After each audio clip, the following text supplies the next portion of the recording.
Stenowalebabu welcomes you.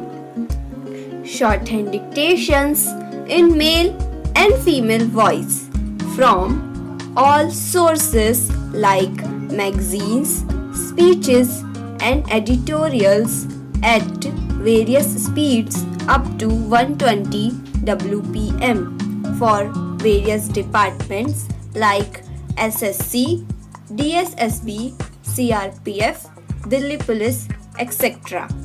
Please like, share and subscribe the channel. Thank you. Exercise number 6. We used to know, for example, what belligerency was. Belligerency, I believe, is defined as waging a regular and recognized war. It must be regular and it must be recognized. Otherwise, I supposed it guerrilla fighting, which is not belligerency.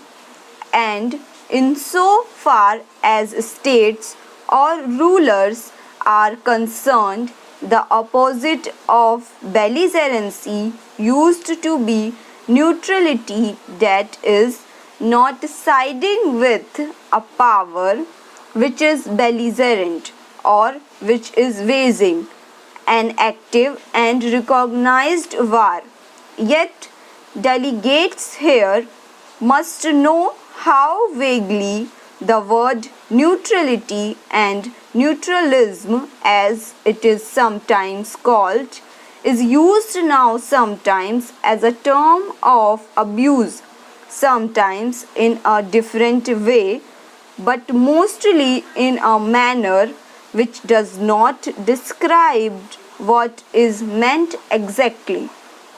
As I understand the term belligerency and neutrality in relation to powers refer to a state of war or to countries not joining a war.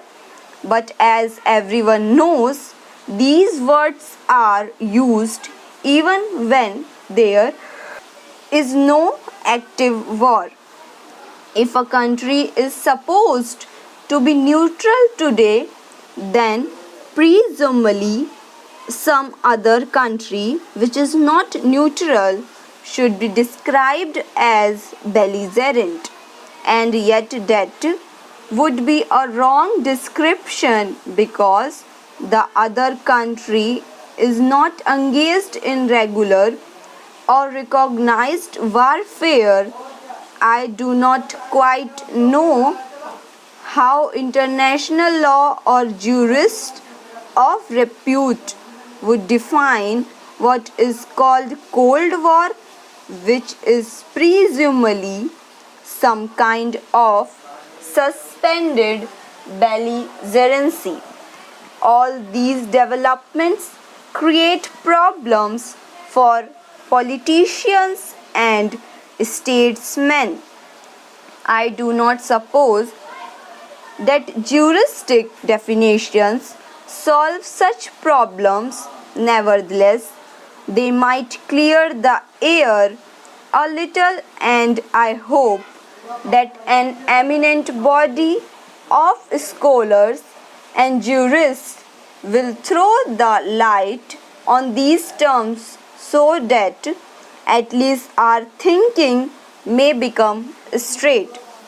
As I said, we find today a return to some extent to the idea of the old Holy Alliance backed by military pacts and economic measures. I should say that there is more than one holy alliance. Behind all this lies enormous danger to the world in case of war. I take it that international law is meant primarily to prevent war. Its purpose is to settle problems and disputes by method other than war, War is an absence of law.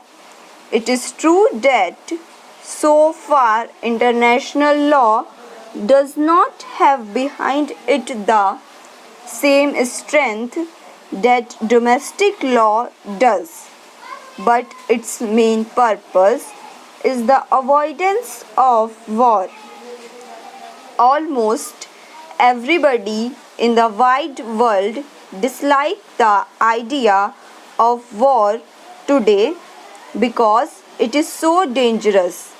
How can jurists and lawyers help in the avoidance of war?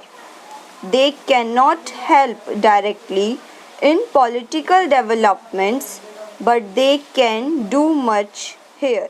Thank you.